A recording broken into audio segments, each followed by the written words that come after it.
अफगानिस्तान पर क्या है महाभारत काल की गांधारी का वो श्राप जो इसे कभी शांति से नहीं जीने देता।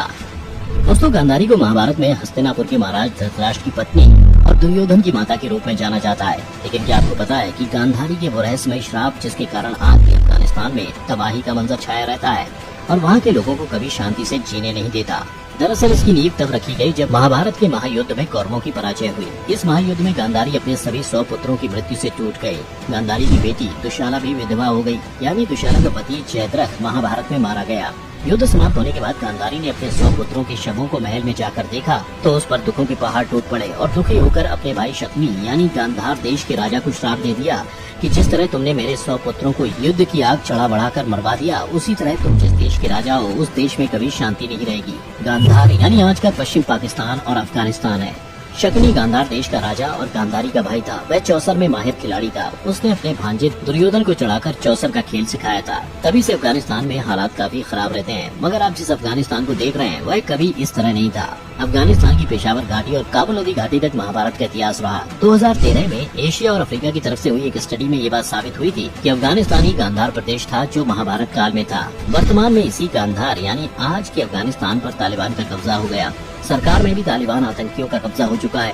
हर जगह आतंकी आतंक है।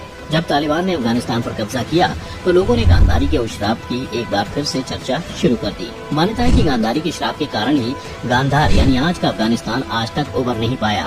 अफगानिस्तान पर तालिबानी आतंकी संगठन ने लोकतांत्रिक व्यवस्था को पूरी तरह से ध्वस्त कर दिया है। वर्तमान में मुस्लिम आबादी वाला यह देश एक समय में हिंदू संस्कृति और रीतियों को मानता था।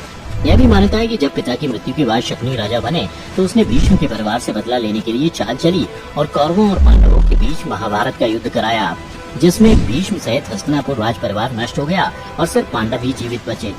महाभारत की प्रभावशाली महिला पात्रों की जब बात आती है तो उसमें गांधारी का नाम लिया जाता है। गांधारी हस्तिनापुर के नरेश महाराजा धृतराष्ट्र की पत्नी और दुर्योधन की माता थी। गांधार का प्राचीन नाम गांधार था जो भारत के 16 महाजनपदों में से एक था।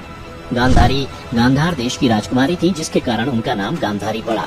पुराणों के अनुसार गांधारी का विवाह जबरन धृतराष्ट्र के साथ किया गया था जिसके पीछे गंगापुत्र भीष्म का हाथ था। महाभारत पुराण की कथा के अनुसार अंधे धृतराष्ट्र का विवाह भीष्म ने बलपूर्वक गांधारी के साथ कराया। गांधारी भगवान शंकर की परम भक्त थी। अंधे धृतराष्ट्र पति को पाकर गांधारी ने अपनी आंख पर पट्टी बांध ली। वह पतिव्रता स्त्री थी। गांधार शब्द का वर्णन ऋग्वेद के अलावा सनातन धर्म के पुराणों में भी मिलता है। पौराणिक मान्यताओं के अनुसार भगवान शिव का एक नाम भी गंधार है जिसका वर्णन शिव सहस्त्र नाम में मिलता है। गांधारी के श्राप के कारण यह देश आज भी दंश झेल रहा है। इस इलाके में अशांति है। हर दिन कोई न कोई आतंकवादी घटना होती ही रहती है। आप इस बारे में क्या सोचते हैं? नीचे कमेंट करके जरूर बताएं।